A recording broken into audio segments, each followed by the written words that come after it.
আসসালামু আলাইকুম। আসসালামু আলাল মুরসালিন।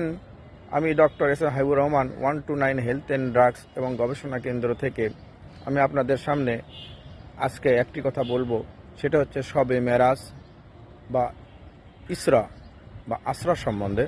সেটা শবে মেরাজ, মেরাজ শব্দটি পবিত্র কোরআনুল কারিমে উল্লেখ নেই। আছে আসরা মানে ট্রাভেল বা নাইট জার্নি।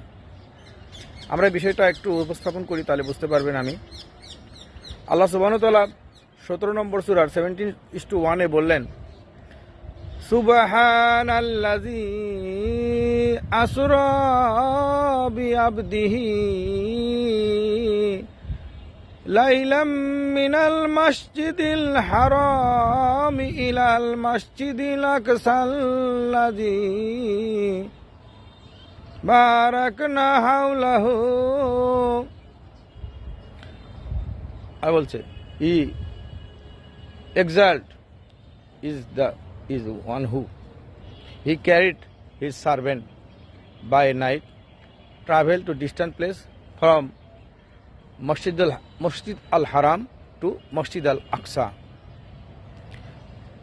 তিনি তার বান্দাকে, তিনি মহাপবিত্রময় মহিমাময় তার বান্দাকে মসজিদুল রাতের বেলায় ভ্রমণ করে নিয়ে গেলেন মসজিদুল হারাম থেকে মসজিদুল আকসা পর্যন্ত।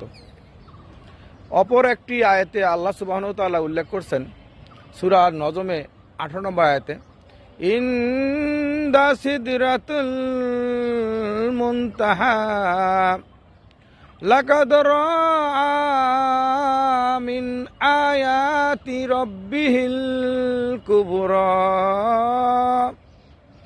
Certainly he saw the greatest sign of his Lord. সে তার প্রভুর বড় বড় নিদর্শন দেখেছে।